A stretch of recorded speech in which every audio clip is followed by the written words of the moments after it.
I am back in the main university hall. I am safe. Everything is okay. I'm not sure what just happened, except that I was saved from something terrible.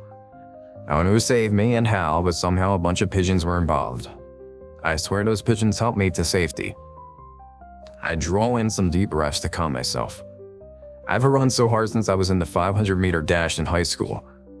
I'm panting and sweat drips off my forehead and onto my laptop running that hard. In the late morning heat and sun was no fun. But the cool air conditioning of the university hall was calming me further. As soon as I get these words out, I would go find my professor and the other students and pretend nothing happened. I can't make a fuss now. I just need to put it down so I know what just happened, really did happen. I swear it's not just the jet lag lulling me into having a midday nightmare. I saw those men and I was saved from them. Okay, I'll tell you everything from the start. It is my first time in the US and my first time presenting a proper academic conference. Naturally, I was super excited, sending a constant stream of pictures to my proud family back home. My real home, I mean. Not where I am studying in Canada as an international student. We arrived here 2 days ago from Canada. My professor and a lucky few grad students funded to go on this important conference and present our initial findings. However, after a full day in the air-conditioned university halls at a conference and another early morning around furious networking, shaking hands and presentations, and so many names combined with a jet lag which seemed to be just hitting me, I felt the need to take a break and decided to explore this warm, sunny town on my own. At least just for a bit. I get on well enough with my fellow students, don't get me wrong, but at the end of the day, it is a very competitive and even hostile environment as we all chase a professor's favor and limited funds and positions. And it's nice to get away from each other.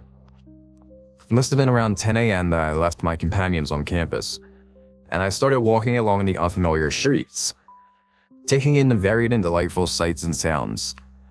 I knew, of course, how important the conference was and how privileged I was to be here, but really, I promised myself I would only be gone for 20 minutes, just a quick stroll to reset.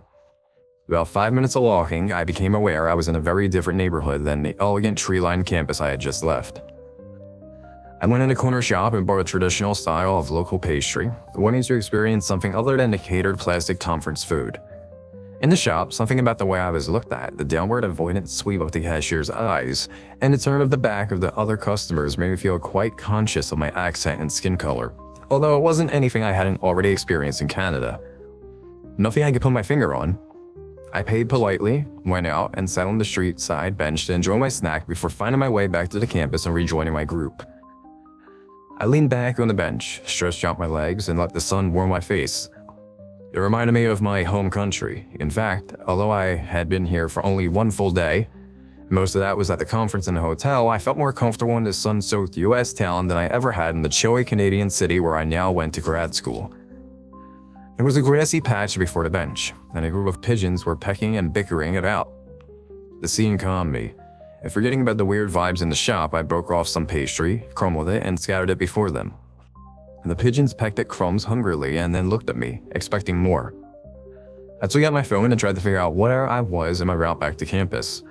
Just to be on the safe side, as I hadn't gone far and I was pretty sure I could find my way back. I saw with frustration I had lost my signal and unfamiliar network appeared in my corner of my screen. I pulled up maps but nothing seemed to happen. One of the pigeons hopped forward. I looked at it curiously and then feeling something more was expected of me, broke off a larger piece of the pastry and offered it to the pigeon. The pigeon came closer. At the same time, my phone dinged with a text message from an unknown number. I glanced down at my screen. "You are a foreigner. They don't like strangers here. Go." I was so startled, I dropped the pastry, which broke into pieces.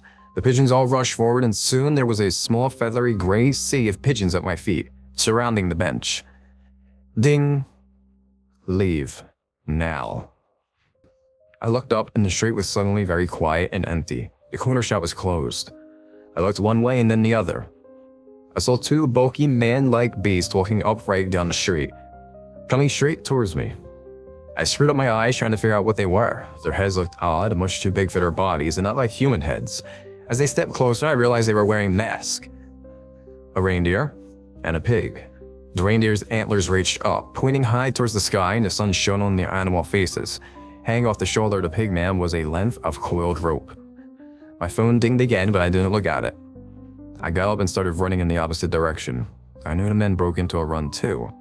The pigeons also rose with a great flapping. I didn't know where I was going, just running to get away from the masked men. The pigeons swirled around me, opening up and forming a sort of path as I was running. Without realizing it at first, I was following the path of the pigeons. There were more pigeons than I ever knew existed in the world. All before me and around me were gray flapping wings, and yet not a single feather touched me. They just opened up a path through which I was running fast. Hearing yells behind me but not daring to stop. One instant I glanced back and saw the antlers rising above the sea of pigeons, the sun glinting on them, and I was prompted to run even faster. I felt I had been running with a mass of pigeons for hours, but it must have been barely 5 minutes that the pigeons dispersed. My vision cleared, and I realized I'm at the floor of the great marble steps leading into the university main hall. I looked back and saw only a few backpacked students hunched over the phones. No sign of the masked men. A few pigeons dotted the steps.